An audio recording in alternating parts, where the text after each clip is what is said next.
Estamos listos. Ok, buenos días a todos. Esta es una sesión del Seminario de Estudios sobre Centroamérica. En esta ocasión presentamos la participación de Josué Sevilla.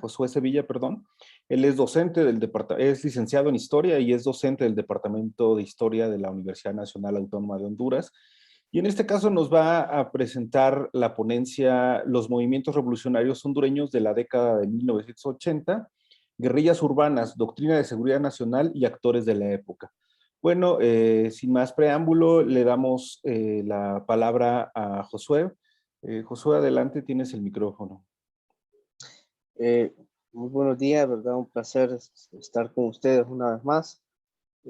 Agradezco en una primera instancia al Seminario de Estudios sobre Centroamérica por hacerme extenderme esta invitación, ¿verdad? Así que le agradezco mucho al doctor Mario Vázquez y a ti, Juan Carlos, ¿verdad? Por generar estos espacios de discusión y darnos la oportunidad a centroamericanos de poder dar a conocer lo que estamos haciendo por acá, ¿verdad? Así que, bueno, aquí tengo una presentación, solo me dejan compartir un poco, ponerme de acuerdo aquí con la tecnología. Bueno, muy bien, entonces, en efecto, como no sé si de aquí en adelante, Juan, ¿puedo tomar la palabra? Adelante, Josué, tienes el micrófono, adelante. Ok, entonces, esta temática es un tema bastante, voy a decirlo así muy claramente, bastante espinoso para el caso hondureño, ¿verdad? Porque es un tema donde todavía hay muchas heridas, ¿verdad? Como todos los procedimientos revolucionarios que ocurrieron y las guerras civiles que ocurrieron en Centroamérica en la década de los 80, todavía hay heridas ahí y hay actores también que todavía pues tienen presencia en algunos espacios. Y bueno, quizás por esa razón en el caso de Honduras es un tema de que se mantiene con mucho cuidado. Pero bueno, nosotros lo vamos a abordar desde el punto de vista académico. Lo primero que me gustaría comentar es lo relacionado con el contexto centroamericano. El contexto centroamericano, bueno, uno de los aspectos que yo considero de que existe como hubo una especie de, por así decir, de un trato marginal a este proceso a este contexto de proceso revolucionario en Centroamérica. Y esto se puede ver reflejado cuando uno ve, digamos, el trabajo más global sobre la historia de Centroamérica, la historia general de Centroamérica, elaborada por Flaxo. Eh, este texto, creo que si no me equivoco, salió en 1994. Y bueno, estaba reciente todavía el tema de los procesos revolucionarios en Centroamérica. Y bueno, no existe digamos que un trabajo así a profundidad sobre las causas que generaron el proceso revolucionario en Centroamérica en la década de los 80, pero bueno, yo creo que esa es una de las deudas que los centroamericanos y las personas latinoamericanistas, ¿verdad? Debemos de incluir en una agenda de investigación. Es interesante porque a pesar de todo sí hay algunos trabajos, ¿verdad? Como por ejemplo un trabajo de un historiador holandés, ¿verdad? Que vio el fenómeno de los movimientos guerrilleros llamado Dirk Krupp, ¿verdad? Guerra, guerrilla y paz en Centroamérica, un trabajo que analiza de alguna manera el contexto centroamericano. Edelberto Torres Rivas también tiene un texto, ¿verdad? Un poco crítico sobre el proceso revolucionario de esos años. Y bueno, para el caso, ¿verdad? Yo creo que el texto de la historia general de Centroamérica trató de ubicar la década de 1970, es decir, esa antesala a la década de 1980. Y bueno, los países centroamericanos tuvimos diferentes caminos, ¿verdad? Para el caso hondureño, para el caso hondureño, que es el que tenemos en cuestión el día de hoy, pues la década del 70 fue una época marcada por un proceso, entre comillas, yo lo digo así, un proceso entre comillas de reforma, de reformas que se llevaron en casi todos los niveles del Estado, la economía. Fue llevado a cabo por un militar que tiene un pasado complicado, porque en una primera etapa, me refiero a Osvaldo López Arellano, en una primera etapa fue un personaje que se comprometió con la lucha anticomunista en Honduras después de perpetrar un golpe de Estado en 1963. Y bueno, eso es lo que marca, digamos, que el caso particular de Honduras en Centroamérica durante la década de 1970. El panorama es analizado por un sociólogo costarricense, ¿verdad? Y bueno, ¿qué es lo importante de este contexto centroamericano? De que 1999 es muy importante porque marca el inicio del triunfo de la revolución sandinista y de alguna manera el panorama o el nivel de conflictividad que se va a provocar en Centroamérica en esos años. Entonces quise hablar un poco sobre el contexto de manera general y bueno, aquí es donde vamos entrando un poco en materia. Para el caso hondureño, aquí presento unas imágenes de algunos documentos de los partidos comunistas hondureños y esto tiene una explicación básica, ¿verdad? Una explicación básica. Eh, en Honduras, bueno, tuvimos un partido comunista de Honduras que surgió en la década de 1920, 1930, pero debido a la instalación de la dictadura del general Tiburcio Carías Andino, este partido fue ahogado en la persecución. Total es que durante la década de 1940 y 1950, el Partido Comunista de Honduras tuvo que reorganizarse y lo hicieron en 1954, en abril de 1954. Durante estos años, este Partido Comunista, bueno, inició un proceso de crecimiento, un proceso de consolidación de sus estructuras, así se mantuvo durante toda la década del 50. Sin embargo, después del golpe de Estado en 1963, eh, Osvaldo López Arellano, ¿verdad? Que asalta con las fuerzas militares un pequeño espacio de elecciones democráticas que hubieron en Honduras en la década del 50. Bueno, inicia otra etapa en este proceso de lucha contra el comunismo en el caso hondureño y somete al pequeño Partido Comunista que se refundó en la década del 50 a un proceso de persecución, ¿verdad? Esto conllevó a que el Partido Comunista, eh, bueno, creara unas especies de agrupaciones de autodefensa que terminaron por convertirse en una guerrilla entre 1964 al 65. El Partido Comunista de Honduras tuvo una ruptura después de estos acontecimientos, ¿ok?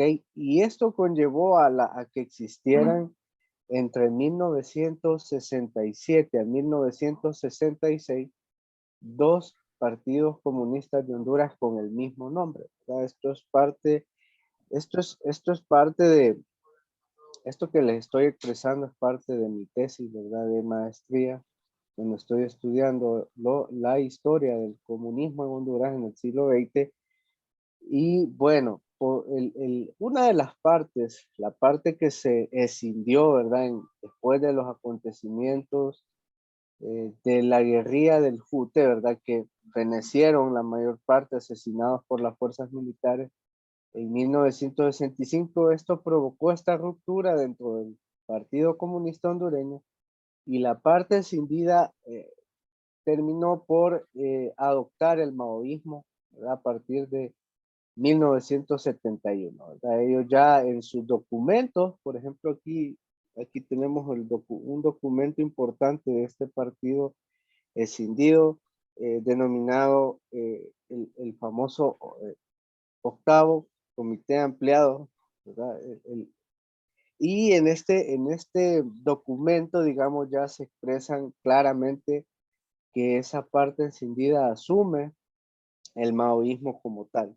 Pero bueno, lo que les quiero comentar, les hice este contexto así de forma general para ubicar cómo es que la izquierda asume el proceso revolucionario en la década de 1980. Y me parece que para entenderlo uno debe de analizar las líneas políticas que los partidos comunistas hondureños eh, que existieron en la década del 70, digamos, tomaron, ¿verdad? Entonces, por ejemplo, el Partido Comunista de Honduras, el histórico, ¿verdad? El que trae esa tradición desde la década del 20, bueno, ellos adoptaron la línea de lo que se le llamó la línea de acumulación de fuerzas y trabajo de masa.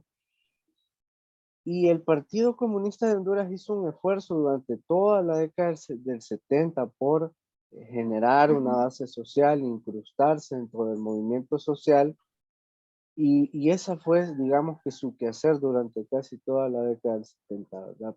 De esto conllevó a que este partido creciera orgánicamente, generara una importante base social y que de alguna manera tuviera presencia en varios sectores y dinámicas de la Honduras de la década de 1970.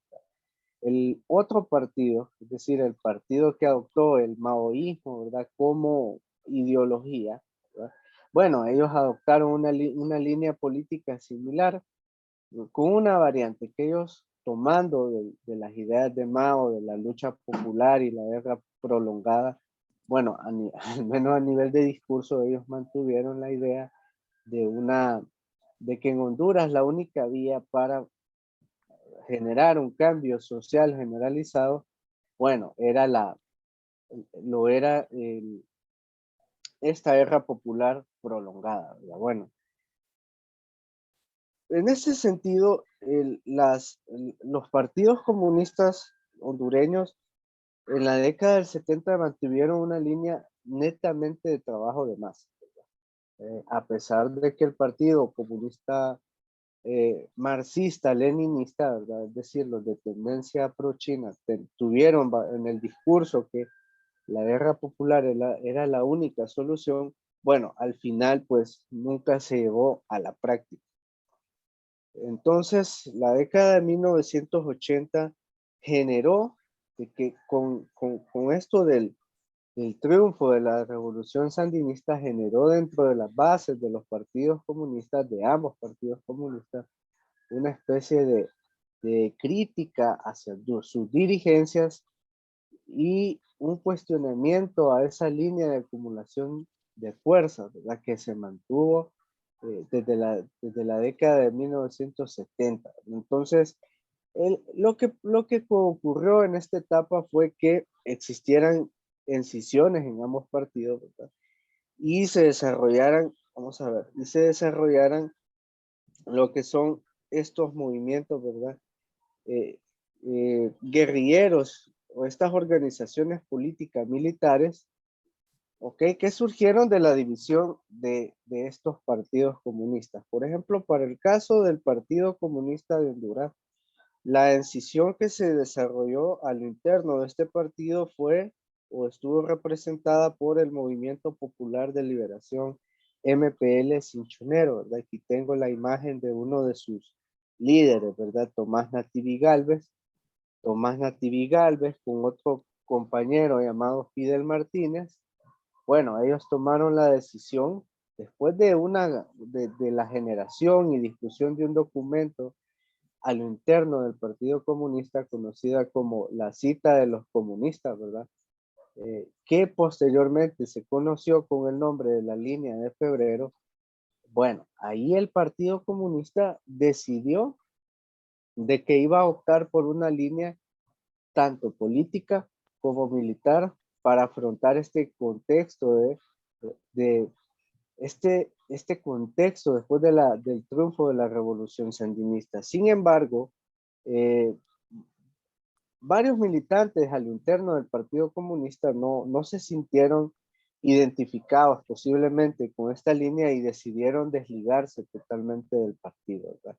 Y bueno, el resultado fue el surgimiento del Movimiento Popular de Liberación Cinchonero, que se convirtió en una de las organizaciones políticas militares en la década de 1980 en Honduras, muy importante, de mucha trascendencia, dado el accionar de algunas de sus acciones en el ámbito nacional. La poca historiografía, ¿verdad?, que hay al respecto en el caso de Honduras nos muestra de que el Partido Comunista Marxista-Leninista hondureño de tendencia pro-china, bueno, tuvo más incisiones. ¿Cuáles fueron esas incisiones? Bueno, aquí las tenemos demarcadas. De este partido surge el Frente Morazanista para la Liberación de Honduras, también el Partido Revolucionario de los Trabajadores, el PRCT, y el Partido Comunista de Honduras, es decir, el Partido Comunista Histórico de Honduras. Bueno, más o menos a mediados de la década de los 80, en 1986 para ser exacto, eh, surgió una expresión guerrillera, ¿no?, denominada el Movimiento Patriótico Morazanista. Bueno, digamos que estas fueron las 4 organizaciones político-armadas que en Honduras llevaron a cabo una serie de acciones, tuvieron que hacer durante la década de los 80 en mi país. Y bueno, quisiera poner al público en contexto con alguna literatura mínima. Le voy a mostrar una imagen, algunos textos, ok, donde se puede estudiar esto de los movimientos guerrilleros o las organizaciones político-militares. Para el caso hondureño tenemos esto, ¿verdad? Tenemos la izquierda hondureña en la década de los 80, eh, que me parece un libro, me parece un texto, ¿verdad? Un texto, yo generé un documento, colega, ¿verdad? Pero no lo pude terminar, ¿verdad? Por eso no se lo envié con anticipación. Pero ahí recalco de que este libro de Gardo Rodríguez, ¿verdad? Un periodista, eh, docente, investigador de la Universidad Nacional Autónoma de Honduras, bueno, hizo este texto que no tiene metodología, ¿verdad? Ha sido evaluado por algunos comentaristas nacionales y le han criticado que no tiene metodología, no tiene una perspectiva teórica definida. Sin embargo, hay algo importante de este trabajo, que sí existe una breve descripción de cada una de las organizaciones eh, político-militares que existieron en la década de 1980, ¿verdad? Eh, Algunos personajes que él entrevistó, ¿verdad? Eh, Le han cuestionado de haber manipulado sus testimonios, ¿va? Y que de alguna manera él los utilizó para su conveniencia, para su publicación, ¿verdad? Yo he hablado con algunos eh, de los personajes que él entrevistó y esta es una de las críticas que le hacen al trabajo de este señor, ¿verdad? Bueno, por otro lado tenemos este trabajo llamado Los Comandantes de Mario Berrío. Mario Berría es un ex militar, ¿verdad? Ligado a la inteligencia militar hondureña. Y bueno, él en un esfuerzo de presentar de una forma novelada su crónica de vida, es un texto que expone una serie de interioridades sobre las organizaciones políticos militares hondureñas. ¿Cuál es la novedad de este trabajo? La novedad de este trabajo es que presenta evidencia de primera mano, presenta evidencias posiblemente de informes que militares produjeron durante este contexto de la Guerra Fría en el caso hondureño. Eh, y bueno, es interesante porque muestra interioridades de las organizaciones, nombres, seudónimos, descripción de los que fueron algunos de sus acciones, ¿verdad? Militares. Entonces, es un texto bastante interesante. Sin embargo, tengo tengo aquí algunas digamos que como conclusiones sobre estos trabajos. Ambos personajes, tanto Mario Berríos y Edgardo Rodríguez, son personas con una inclinación hacia la derecha ideológica. Eh, en el sentido de que, por ejemplo, Edgardo Rodríguez, bueno, después de militar en la izquierda, ha terminado en las filas del Partido Nacional de Honduras, el partido de gobierno. Y en el caso de Mario Berrío, bueno, él expone de alguna manera la idea que tuvieron los militares sobre bueno, la segunda mitad del siglo XX en este afán de detener el comunismo en nuestro país, ¿verdad? Y una de las conclusiones que él llega es que, bueno, ellos lograron frenar el comunismo en nuestro país. Bueno, un texto que aquí no lo pude representar, ¿verdad? Así en imagen es un artículo académico del doctor Rolando Canizales, ¿verdad? Rolando Canizales también es docente del Departamento de Historia de la UNAM, y él tiene un trabajo sobre estudiando él le llama así, el fenómeno de los movimientos guerrilleros en Honduras. Y una de las cosas, tal vez parafraseándolo a él, que él expone en este artículo académico se puede encontrar en línea, em, es que cuando se piensa en los procesos revolucionarios en Centroamérica, Honduras no está en la lista, pero como él lo deja entrever, bueno, sí hubieron organizaciones políticas militares que tuvieron su accionar, etcétera, etcétera. En este texto, en este trabajo, existe una definición de lo que es un movimiento guerrillero a nivel conceptual, eh, una descripción de las principales acciones de los cinchoneros en la década de los 80. Y bueno, me parece que es un texto académico que se diferencia del de Mario Berríos y el de Edgardo Rodríguez.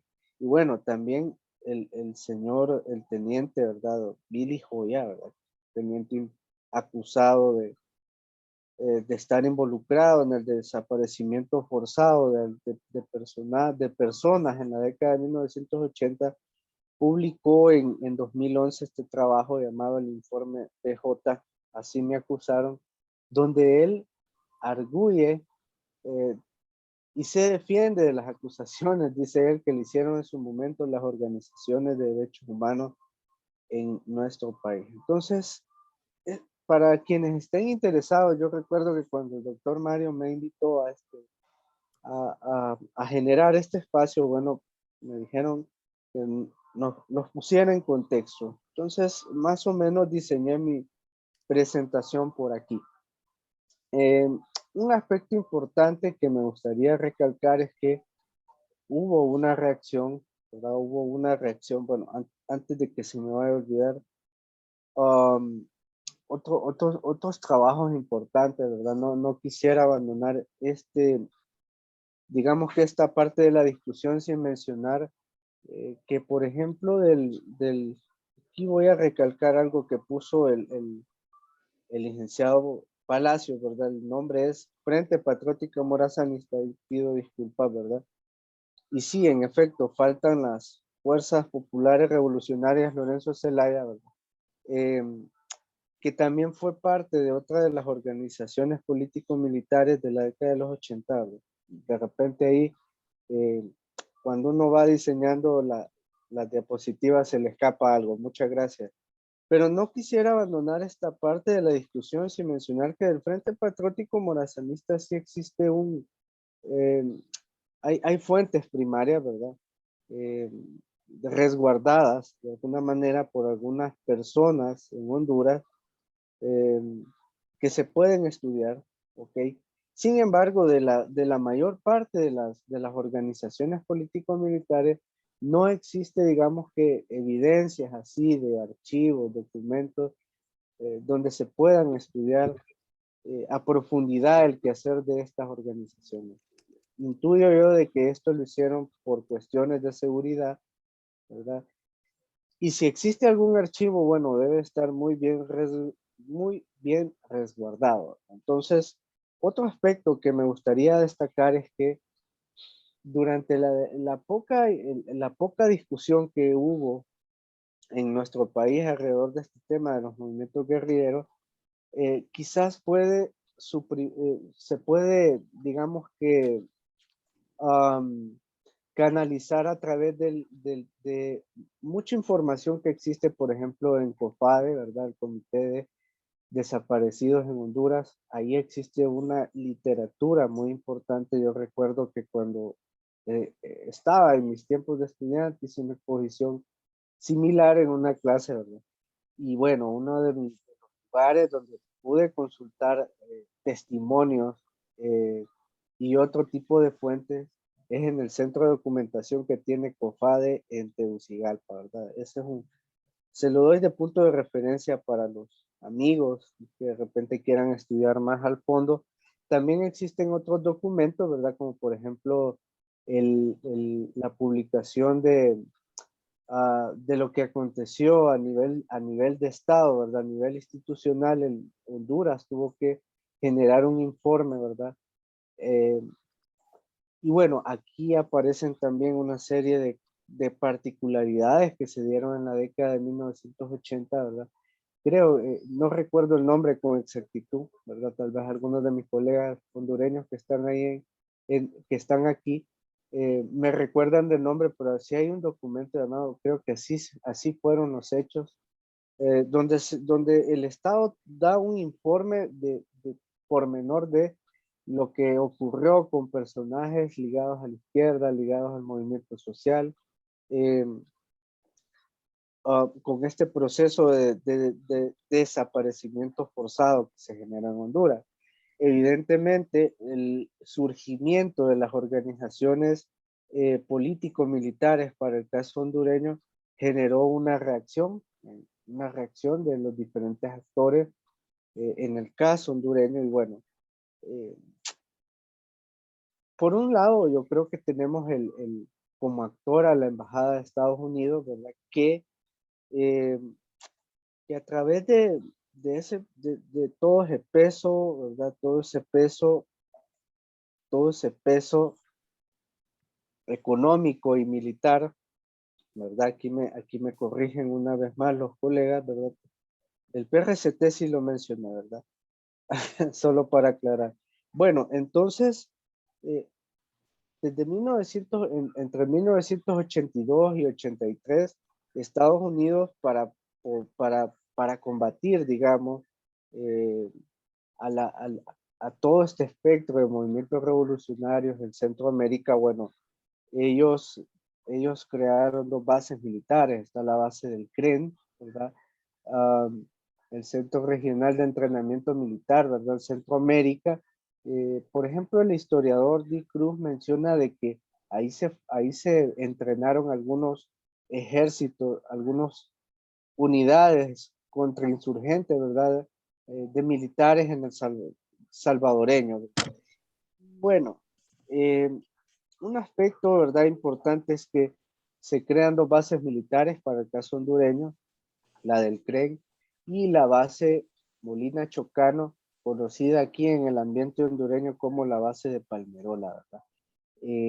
Aquí, en esta base militar, ¿verdad? Bueno, aquí se entrenaron, aquí fue refugio de mercenarios, ¿verdad? Qué sé yo, de contrainsurgentes, de fuerzas, perdón, contrarrevolucionarias como los contras, qué sé yo, agentes, ¿verdad? Especialistas en temas de contrainsurgencia.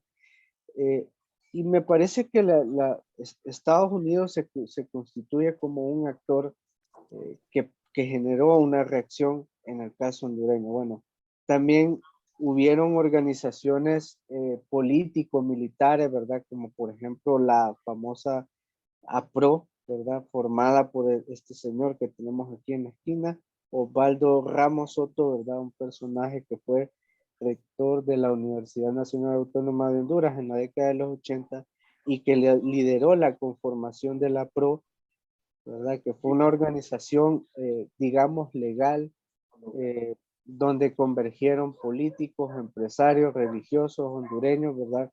En esa lucha contra el comunismo en Honduras. También tenemos esta organización paramilitar, ¿verdad? El 316, o militar, que es responsable del desaparecimiento de varias personas en el caso hondureño.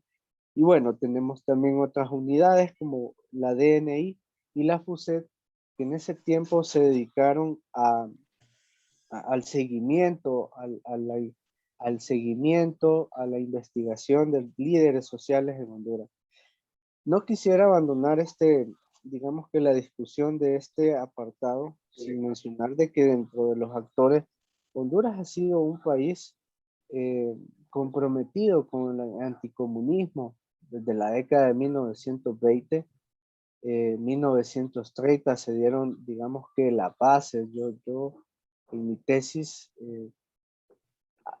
estoy dedicando un apartado, perdón, un capítulo abordando el tema del anticomunismo en Honduras. Y bueno, las bases del anticomunismo en Honduras están en estas décadas, 1920, 1930, y durante todo el siglo XX, Honduras se comprometió con esta política, ¿verdad?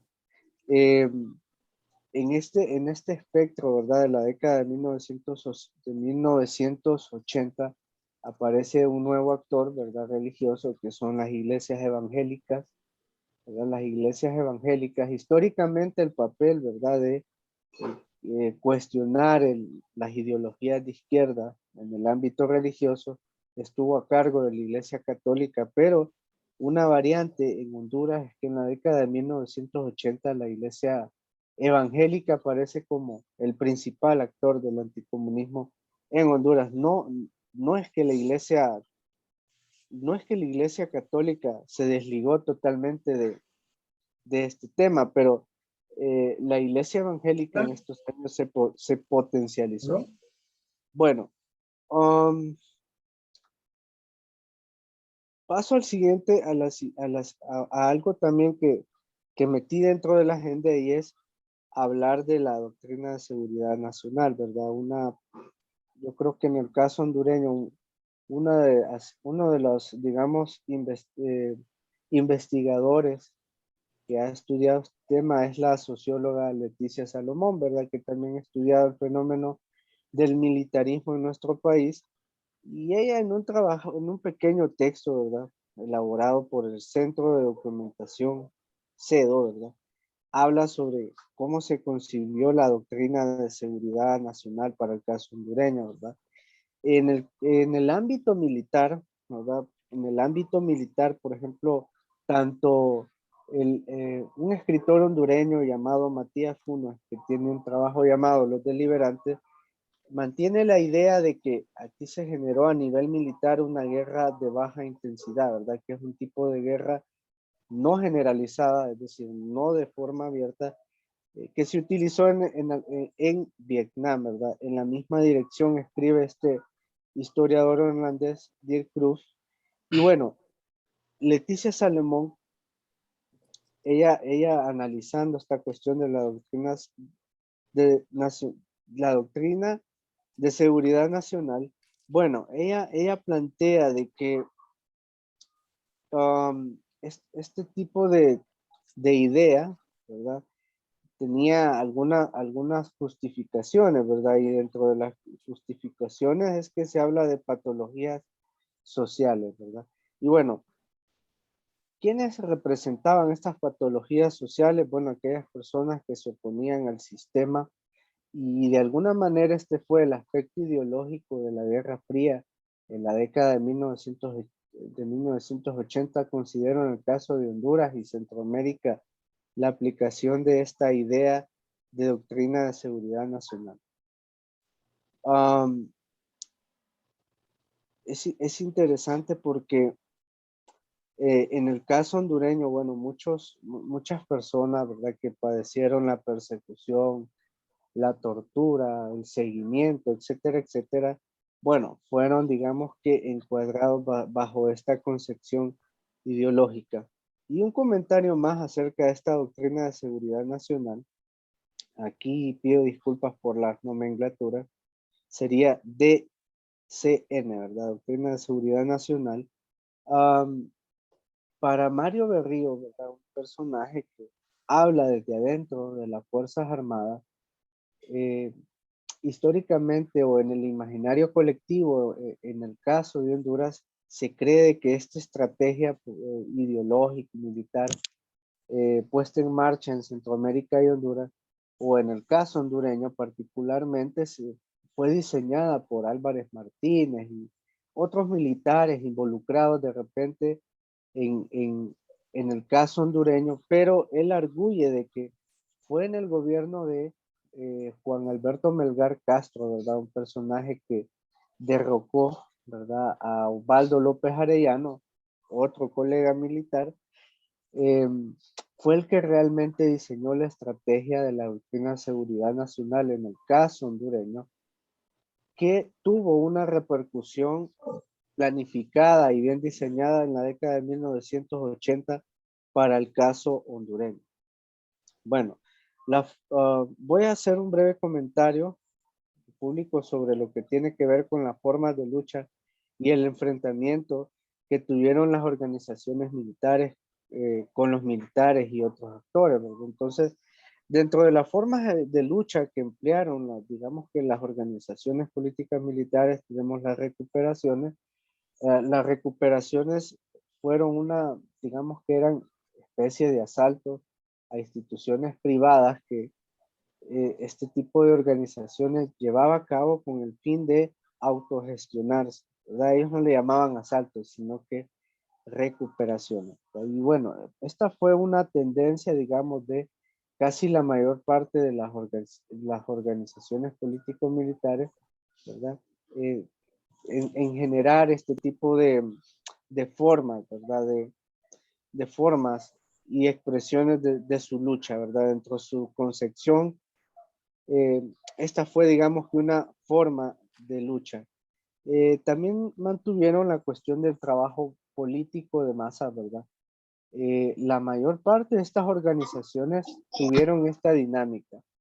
Por un lado tenían organizaciones de masa de donde sacaban su caudal, digamos su caudal político, su caudal militante, eh, y lo combinaban con la cuestión militar, que era una cuestión más diferente, un poco más cerrada, pero bueno, por aquí en Honduras existe, ¿verdad? Así en el imaginario de que las organizaciones revolucionarias tuvieron eh, un crecimiento sostenible debido a que se enfocaron en proyectarse con algunos sectores sociales que de alguna manera bajo digamos, bajo esta efervescencia de los procesos revolucionarios en Centroamérica, terminaban militando en este tipo de organizaciones, ¿verdad?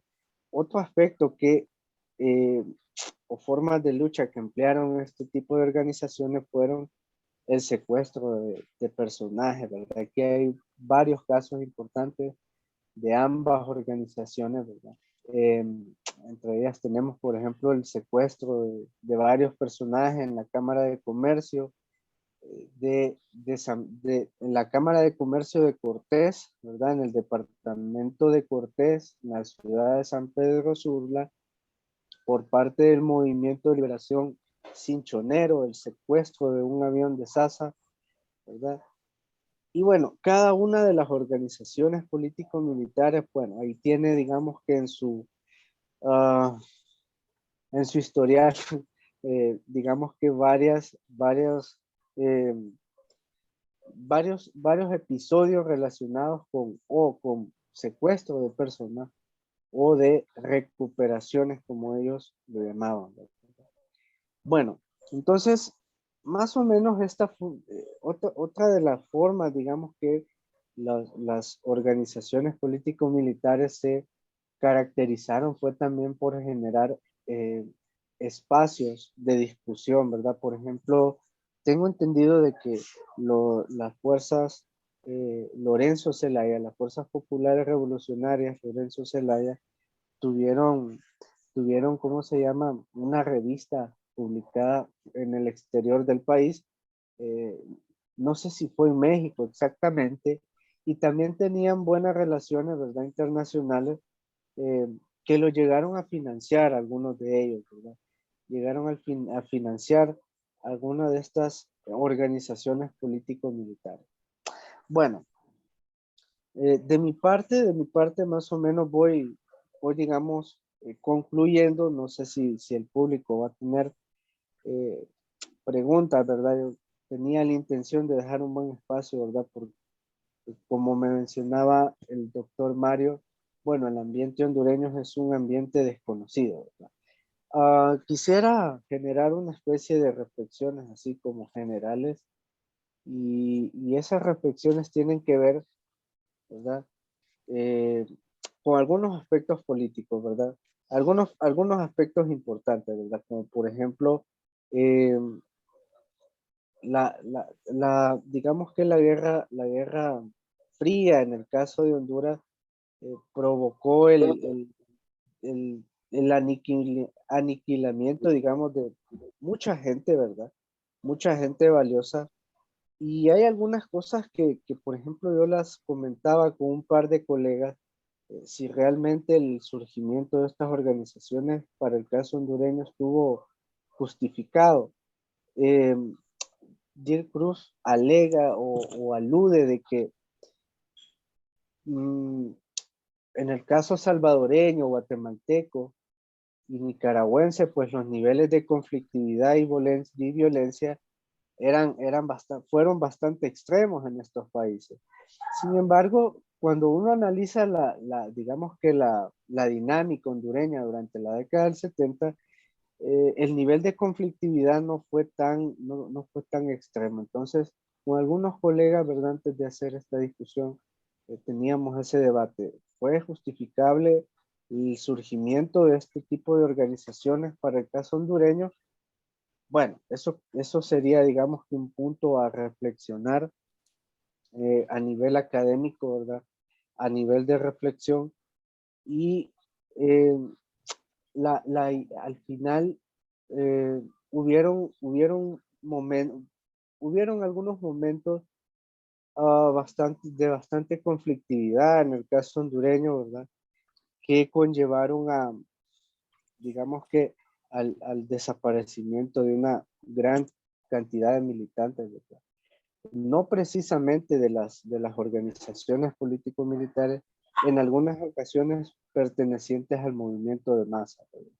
Entonces, bueno, Juan, doctor Mario, no sé si, si pasamos al espacio de preguntas y comentarios.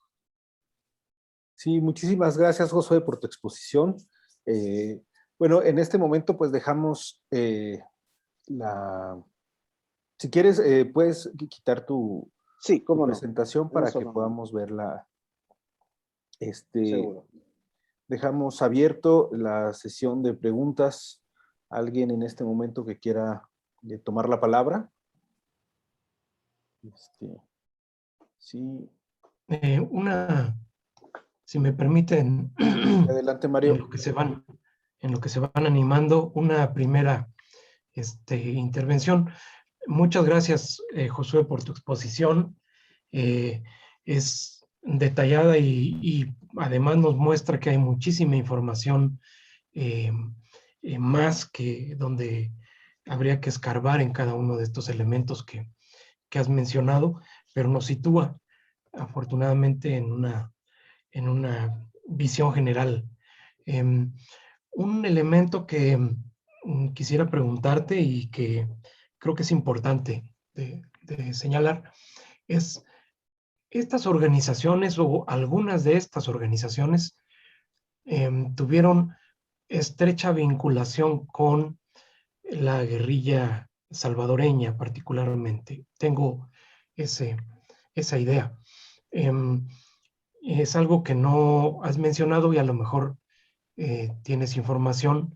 Sería muy interesante que la pusieras aquí en la mesa. Yo recuerdo, mencionaste el caso del secuestro de ese avión por parte de cinchoneros. Si no me equivoco, fue una acción vinculada con alguna organización salvadoreña, no recuerdo ahorita cuál. También está el caso del PRTC. Y una de estas organizaciones tenía también una vinculación muy fuerte con las FPL de El Salvador. Esa sería mi primera pregunta para ti, Josué. Y el doctor Arturo Taracena también pidió la palabra y posteriormente Alba, entonces, bueno, le damos la palabra al doctor Arturo. Tiene su micrófono apagado, doctor. Yo tengo más bien varios comentarios. Gracias, Josué, muy interesante. Creo que hace falta y que va a venir a ayudar a completar el marco, pudiéramos decir, regional de ese periodo y de las luchas armadas en Centroamérica, ¿verdad? Tratando de no caer en nacionalismos metodológicos y ver de todo restringido a las fronteras nacionales. A mí me parece que un punto importante es esa fundación tardía, ¿verdad?, del Partido Comunista o refundación del Partido Comunista y la polémica que había ya antes, como lo discutimos en la sesión que ustedes armaron, de que si es refundación o es un nuevo partido, ¿verdad? Porque en Guatemala, en el caso del PGT, se plantea claramente, el PGT no se considera una refundación del partido, sino un nuevo partido, ¿verdad? Y ve al viejo Partido Comunista de los años 20 como un antecedente lejano. Pero bueno, al interior del partido hay toda una polémica que va desde lucha de clases hasta vanguardismo, etcétera, etcétera. Me llamó la atención de que no hubiera libros de los comunistas hondureños, por ejemplo, la biografía de Padilla Arrush, ¿verdad? Creo que tienes que incluir la visión de los comunistas. ¿Y por qué pienso eso, José? Porque cuando tú pones los métodos de lucha, uno se da cuenta del peso que tiene precisamente el trabajo político entre las masas. Y eso es una herencia directa de los partidos, del Partido Comunista hondureño, ¿verdad? Ahí no aparece una actividad militar tan fuerte. Habrá que ver, no pusiste si hacían propaganda armada o no hacían propaganda armada, en dónde la hacían, pero en general lo que pusiste es buscar recursos económicos y fundamentalmente organizar a las masas e incorporarlas a la lucha clandestina. Entonces creo que hay un peso ahí.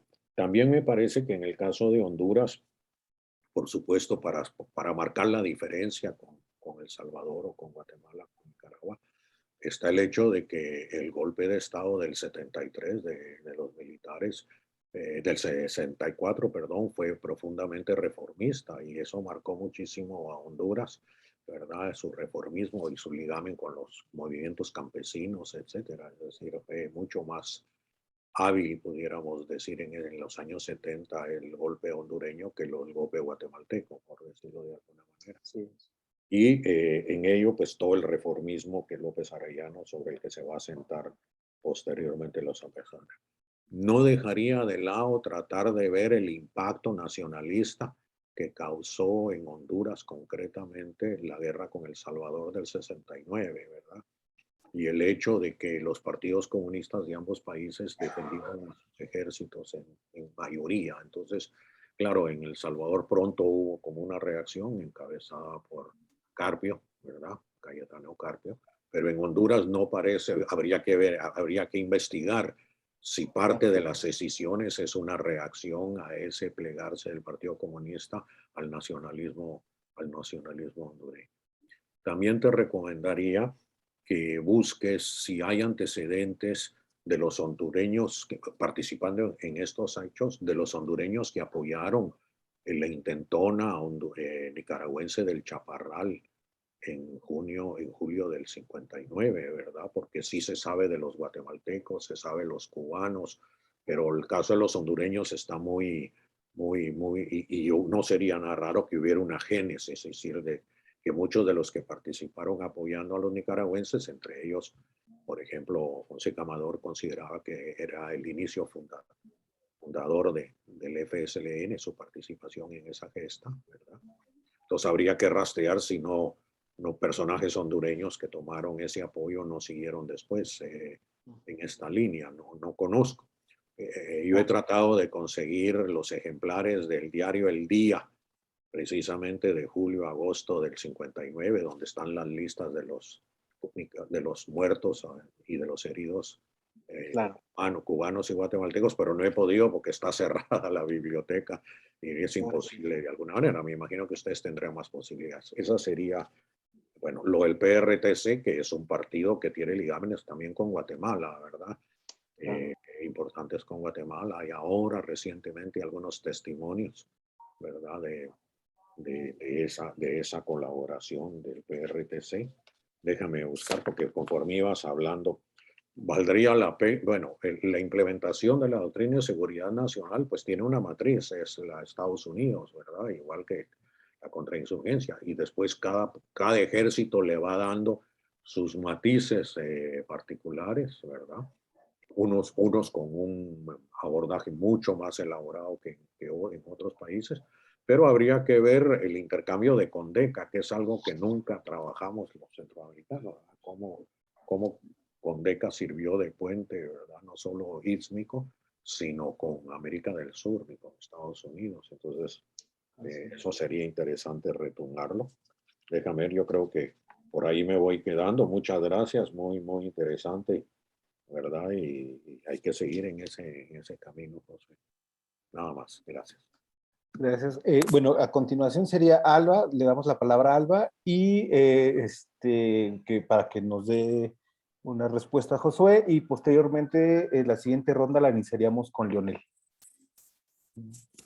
Ok, gracias, Juan Carlos. Bueno, antes que nada, pues quiero felicitar al ponente y quiero preguntarle esto. ¿Hay publicaciones también de los guerrilleros? Yo le había comentado al doctor Taracena, había preguntado, pero yo particularmente quería saber si hay publicaciones sobre manifiestos de los guerrilleros y también qué pasó con profesores y alumnos que se manifestaron también en contra de las políticas gubernamentales y que fueron de los desaparecidos. Entonces, no sé si de eso hay un poco de información más concreta. Nada más.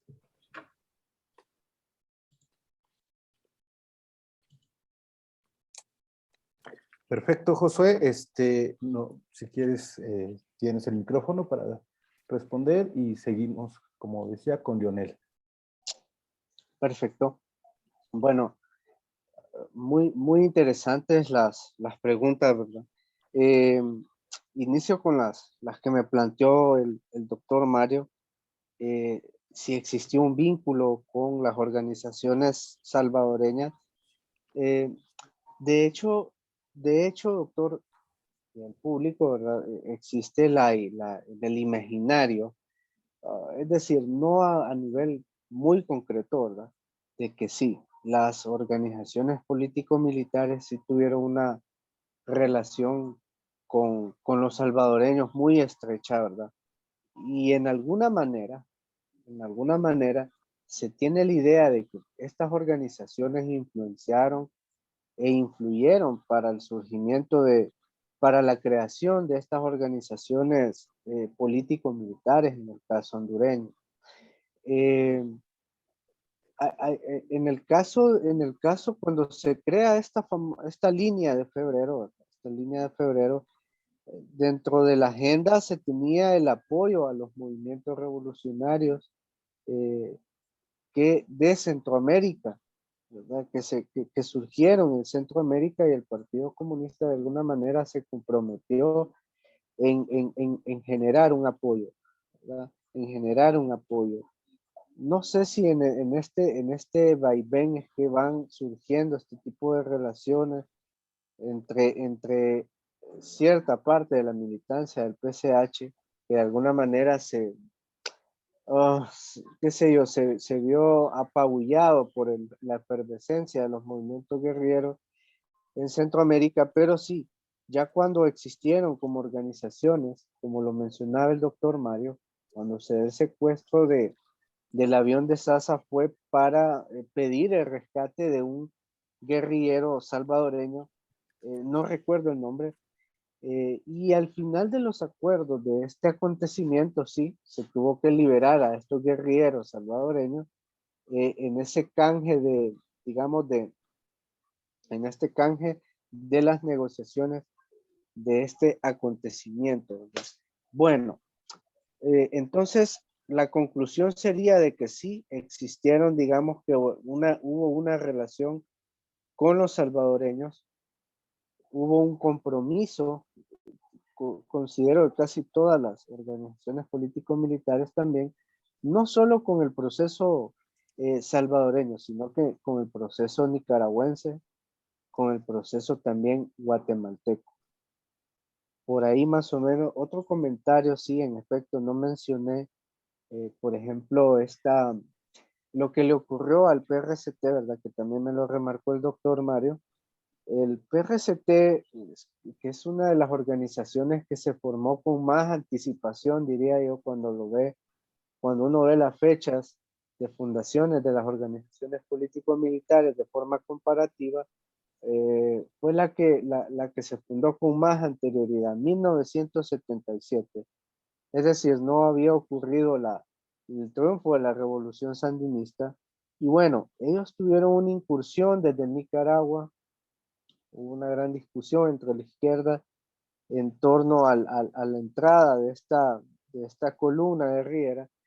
Tuvo un fracaso muy fuerte, ¿verdad? Muy amargo, digamos, para esta organización. Muere José María Reyes Mata, su líder, también Guadalupe Carney, el padre Guadalupe, como se le conoce en Honduras.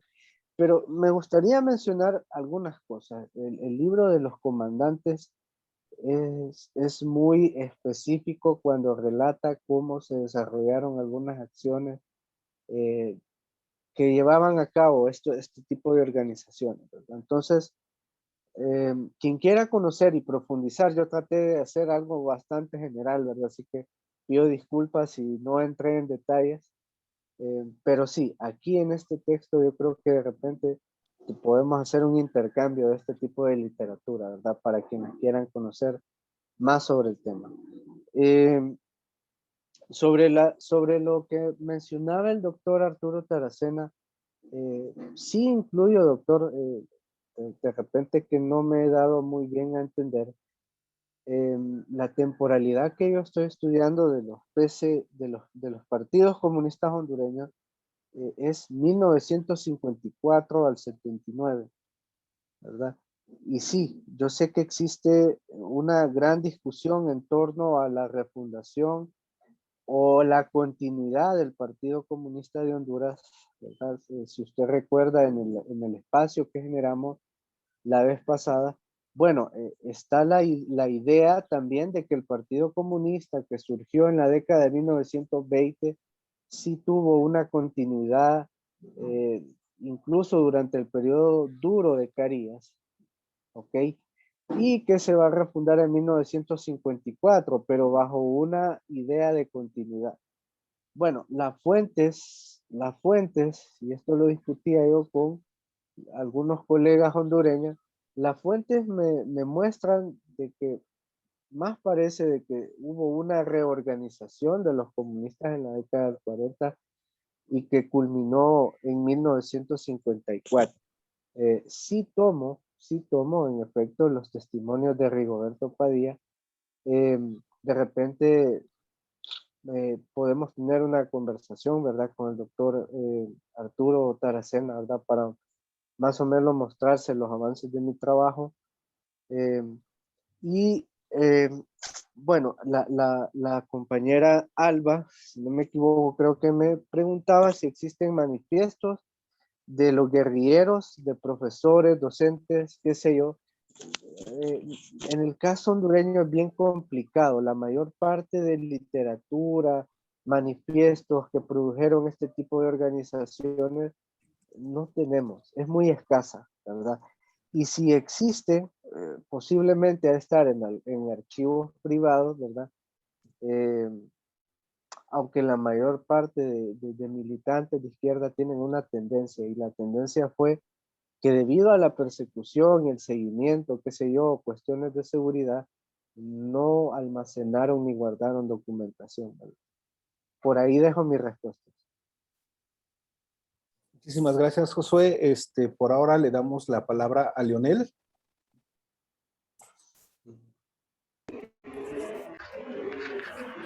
Gracias, Carlos.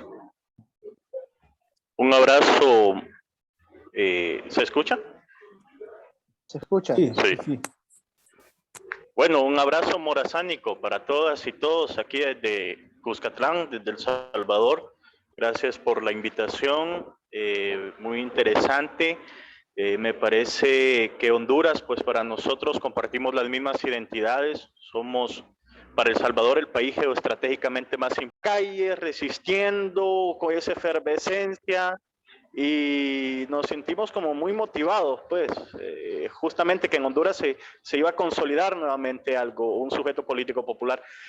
Sin embargo, no sé, pues ya son 12 años y nuestra Centroamérica lamentablemente pues no logra dar como ese paso cualitativo. Entonces preguntarte si hay organizaciones herederas de esos movimientos, si se ha logrado transmitir por sus principales dirigentes ese ánimo, esas ideologías, y bueno, ¿en qué están, no? O sea, si de pronto ahí hay expresiones y hay optimismo en el ánimo del pueblo hondureño. Un abrazo nuevamente a todas y todos. Gracias, Leonel. No sé si el doctor Arturo volvió a pedir la palabra. Sí, abriendo gavetas, me recordé de un datito que tal vez le pueda servir a Josué. El hijo intermedio de Roberto Armijo, Mario Armijo, murió en Tegucigalpa, cayó combatiendo en Tegucigalpa en el año 82, ¿verdad? Por parte del ERP.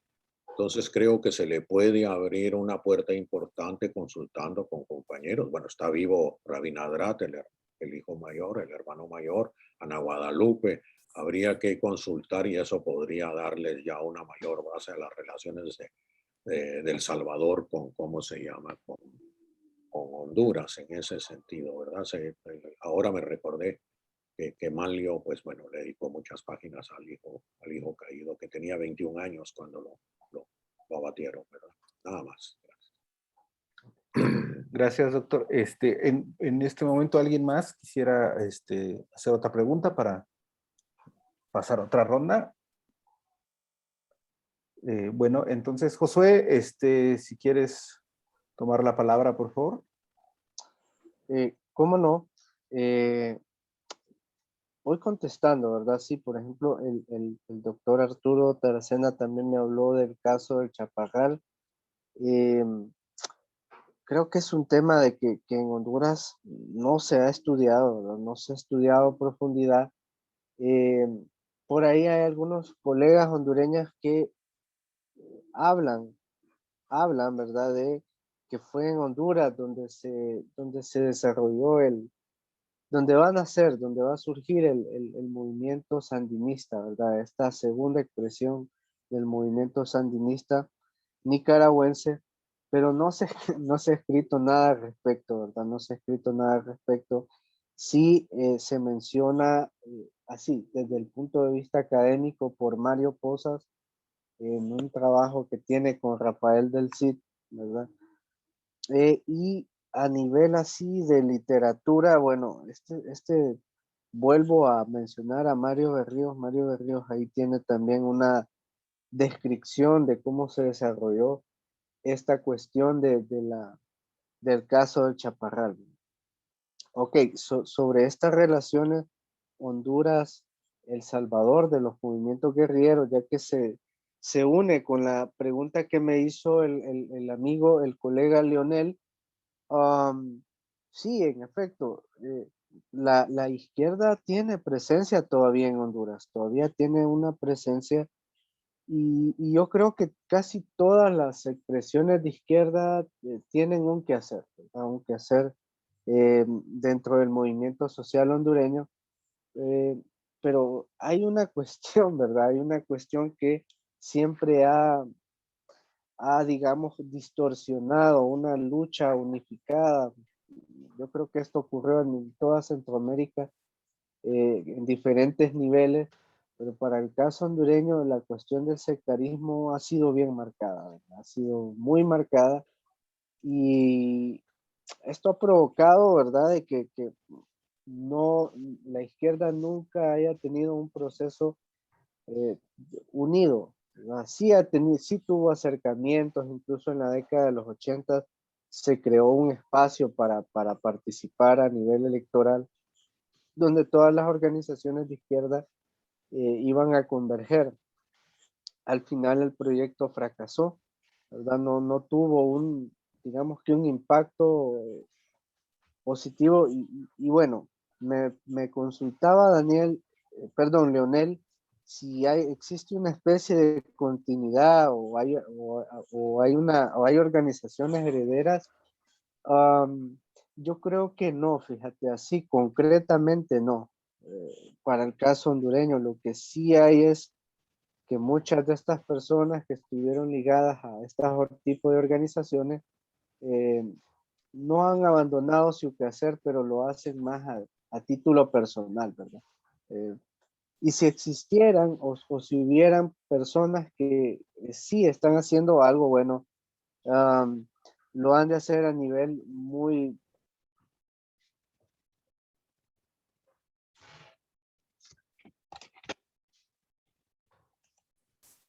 Al parecer se desconectó Josué. Okay. ¿Me escuchas, Juan? Sí, perfecto. Está. Sí, Sí, José. sí. Sí, ok. Por ejemplo, está el caso de la URP, que fue una organización de digamos que el ala de trabajo político de masas de lo que fue el movimiento cinchonero en Honduras. Ok, permítame, que tengo aquí un problemita. Y tengo entendido que estos compañeros de la URP sí todavía pues, como que se volvieron a reorganizar y después del 2009, bueno, ellos salieron con la publicación de un periódico. Yo recuerdo haber almacenado varios periódicos de esta organización porque sabía que había tenido un quehacer en la década de los 80, ¿verdad? Y todavía creo que los compañeros se mantienen activos. Pero concretamente no creo que todas las organizaciones tengan así una herencia en la actualidad. Lo que sí te puedo decir, Leonel, es que sí, varias cosas que hicieron las organizaciones políticos militares, algunas cuestiones ligadas al movimiento social todavía existen, ¿verdad? Y bueno, no te puedo profundizar más porque son cuestiones más particulares. Entonces dejo por ahí mi comentario, Juan. Gracias, Josué. Igual abro ronda. ¿Alguien más quisiera preguntarle algo a Josué, comentar sobre la exposición? Quisiera opinar algo. Habla Sí. Jesús Garza, de aquí de Adelante, Honduras. adelante Jesús, por favor. Mira, primero, bueno, el compañero salvadoreño, soy de Honduras, soy Jesús Leonel, así que somos tocayos. Y medio salvadoreño porque soy de la frontera, en Ocotepeque. Miren, yo estoy de acuerdo en que merece las felicitaciones Josué por todo sus aportes. Creo que eh, es un buen punto de partida para discusiones más amplias. Y en general yo lo que quería aportarle, viví esa época, la sufrí esa época, eh, es que no se puede entender el fenómeno social, político, militar, guerrillero en Honduras si no se entiende el proceso que ya habló alguien ahí sobre el proceso de reformismo que se dio con el golpe de Estado del 10 de diciembre de 1972 y que fue el que cambió la estructura, es decir, a todos los que en ese momento éramos jóvenes que nos estábamos con todo el fervor de ambicionar cambiar el país, ese gobierno reformista nos dio la oportunidad de participar en tantas cosas, pues.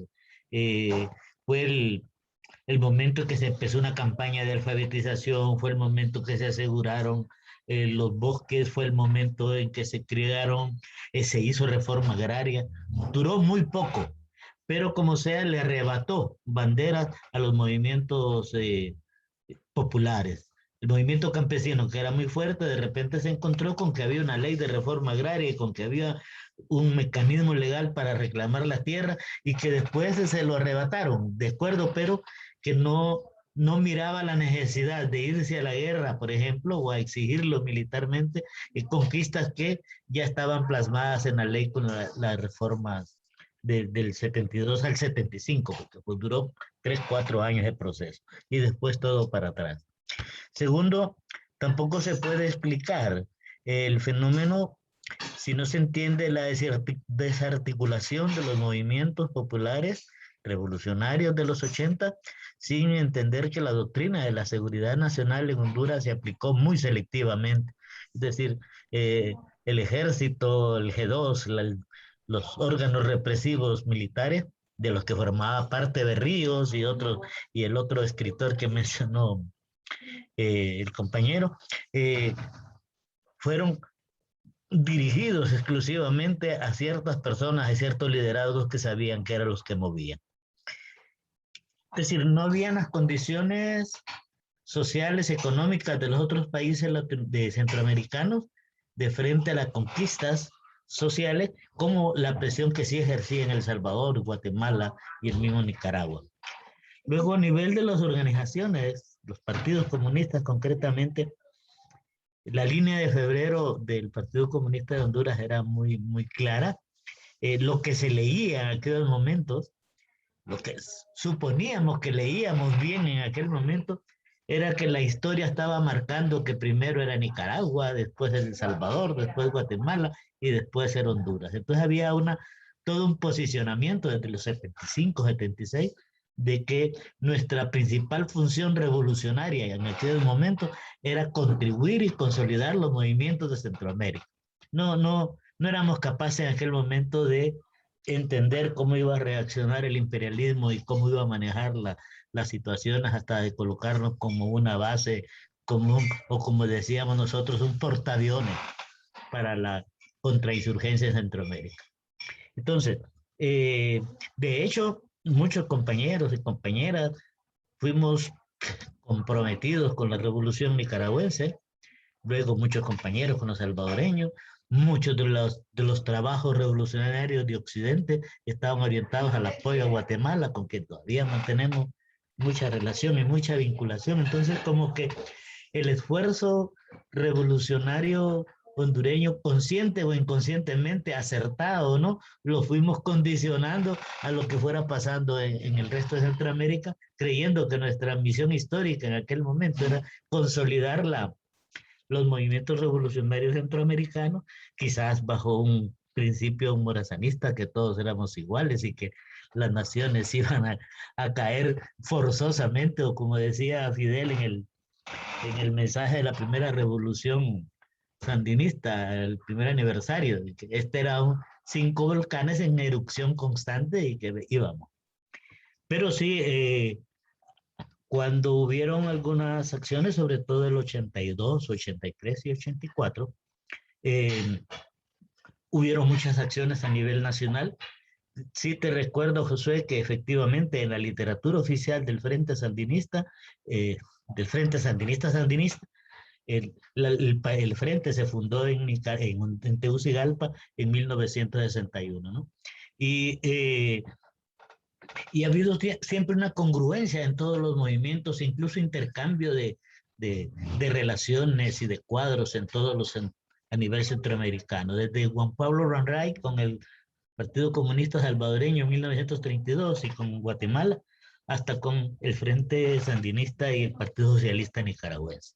Entonces, el tema que yo quería concentrar es que en algún momento equivocadamente o no, de que nuestro rol revolucionario era justamente contribuir a los demás países, y después de esa represión también nos cayó toda la mentalidad neoliberal que te destruyó los procesos de reforma agraria, te destruyó los procesos de industrialización. Lo que decía Leonel con respecto al 2009, yo creo que hubo un levantamiento popular que se mantiene, un proceso de resistencia al golpe de Estado muy, muy reprimido, son incontables los muertos, es otra historia la de Honduras, Con éxito o no, el Frente Nacional de Resistencia se convirtió en lo que ahora es el Partido Libre, Partido Libertad y Refundación. Muchos no estábamos de acuerdo en ir a elecciones, pero prevaleció la línea liberal de que había que participar en el proceso electoral y no logró, como los movimientos populares no eran suficientemente fuertes, no se logró mantener esa distancia entre un movimiento de masas como era el Frente Nacional de Resistencia con más de 300 días en la calle y lo que era una expresión política como brazo electoral, que fue en lo que decayó el Partido Libertad y Refundación. Bueno, ahora estamos en otro proceso, la mentalidad de la gente está puesta en las elecciones, ¿verdad? Y todo indica, si se dan las elecciones o si se da un proceso limpio, todo indica que este futuro elecciones del 28 de febrero tiene muchas, pero muchas posibilidades de ganar el Partido Libertad y Refundación. Luego esto enmarcado, donde está en un país donde el narcotráfico sentó cabeza. Así que aquí estamos hablando que incluso el presidente de la República está vinculado a los narcotraficantes, familiarmente y económicamente.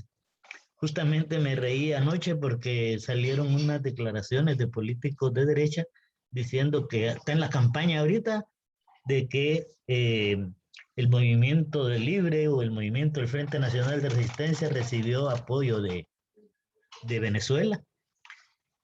Bueno, quien lo dice es Uribe, ¿va? Ya por ahí se va. Y la respuesta que le daban era muy certera. Bueno, pues si nos apoyó Chávez, qué bueno, ¿no? Pero ¿qué dicen los de la derecha? Que fueron apoyados por el Chapo Guzmán, de acuerdo a los informes de la Fiscalía del Distrito Sur de Nueva York. Entonces, es un proceso, yo contento con el trabajo del compañero Sevilla, porque nos abre a la discusión y quizás no estaba él para eso, ni el tiempo nos da como para desmenuzar, diría yo, para delimitar cada aspecto y cada situación que se fueron dando, porque no nos ajustaría el tiempo. Gracias por la invitación. Yo agradezco a Carlos Palacios que me haya invitado, porque está sumamente interesante. ¿Alguien más quisiera igual comentar, tener alguna pregunta hacia Josué? Bueno, Josué, puedes... ajá, Mario, tienes... Una anotación breve, rápida, pensando en estas relaciones internacionales que se desarrollan en torno al conflicto centroamericano, y que siempre hemos visto, usualmente se ha visto Honduras como un escenario, digamos, pasivo dentro de este conflicto regional, cuando en realidad Honduras, su territorio, su gente, fueron parte activa, ya sea como ha mostrado Josué, desarrollando una actividad militante, político-militar, pero también el movimiento social de los años 80 en Honduras fue significativo. Además, considerando a Honduras como un país semi-ocupado en esa década, hay que recordar también la presencia en territorio hondureño de grandes campamentos de refugiados salvadoreños, miles y miles, decenas de miles de salvadoreños refugiados en una situación también tensa, y desde luego los movimientos de la misma insurgencia salvadoreña que en determinados momentos no actúan, tienen presencia en la franja fronteriza. Honduras fue una plataforma muy importante en el abastecimiento logístico para la insurgencia de El Salvador. Hay pues también un escenario de confrontación en Honduras entre la insurgencia salvadoreña y las fuerzas contrarrevolucionarias y la inteligencia norteamericana. Hay presencia también en Honduras de la inteligencia argentina en aquel tiempo. Y lo que mencionaba también Josué de la presencia en México de representación de representantes de la guerrilla hondureña. Ahí hubo también aquí colaboración e incluso hubo mexicanos. Yo por ahí tengo el testimonio de alguien que se fue a Honduras, un mexicano que se fue a Honduras incorporado en alguna organización de las que mencionaste. Me queda solamente una cuestión, Josué.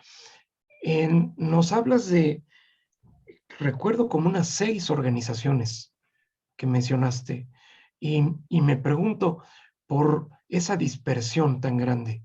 ¿Eran organizaciones, entiendo yo, pequeñas, pero eran muchas? ¿Por qué? ¿Cómo explicamos esta atomización del movimiento cuando había una tendencia en Guatemala, en Nicaragua, en El Salvador, a la unidad de las fuerzas revolucionarias? Ok, muchas gracias, doctor, ¿verdad? Por la ampliación, por dimensionar el caso hondureño. En efecto, ¿verdad? Honduras tuvo una presencia durante la década de los 80 de apoyo, de solidaridad con todo este panorama que se gestó en esta década. ¿Por qué?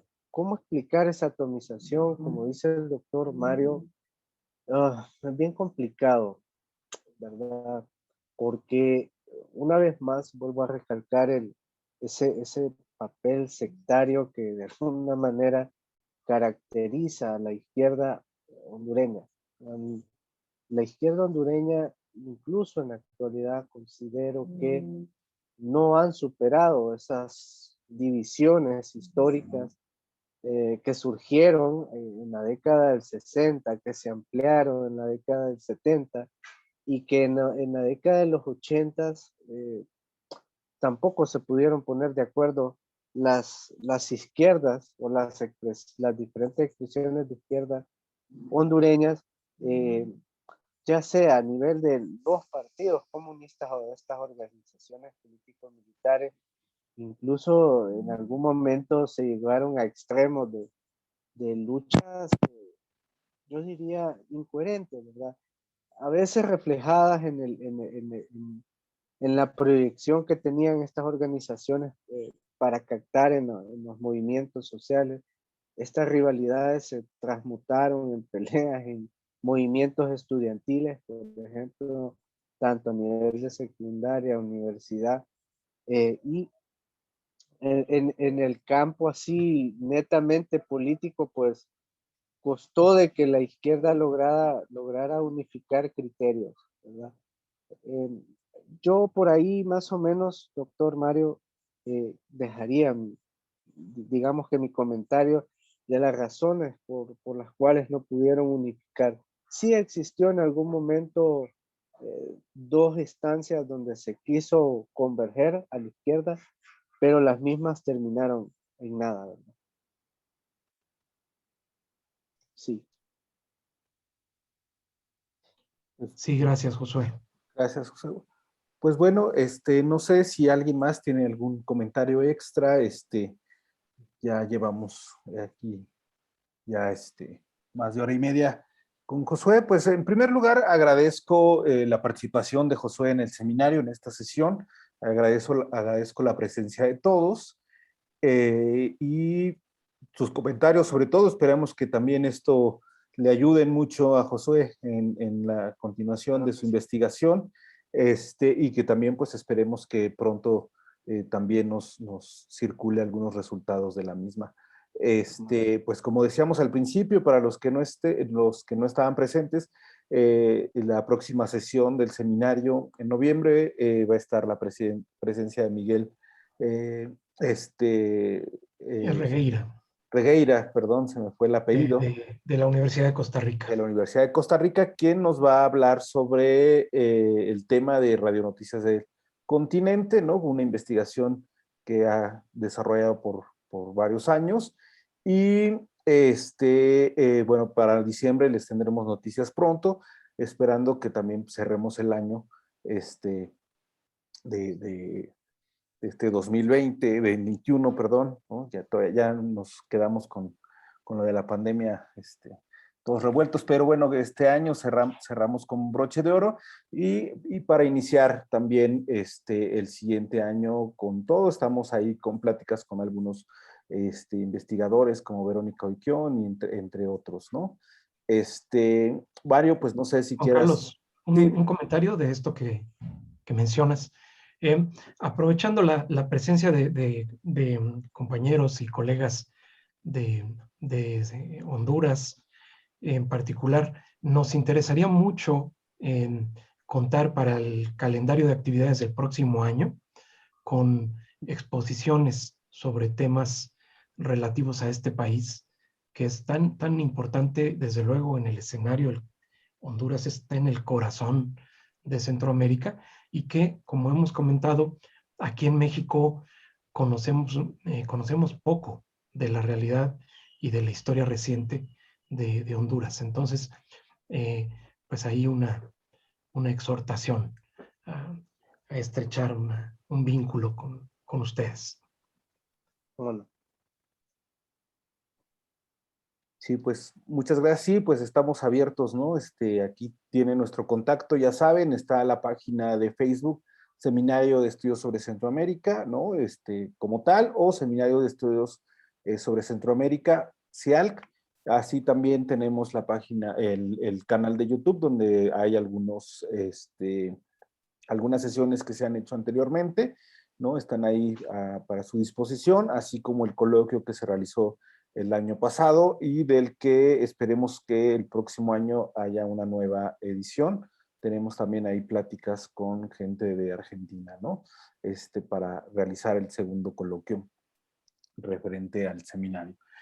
Bueno, pues creo que es todo. Josué, no sé si quieras darnos unas palabras para cerrar.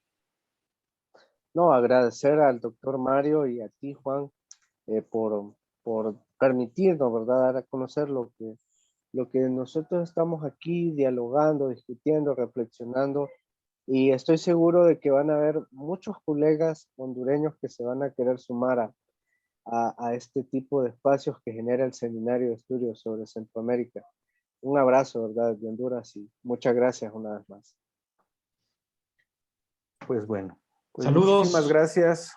Que pasen buena tarde. Saludos. Listo, Saludos a saludos. todos. Gracias, saludos.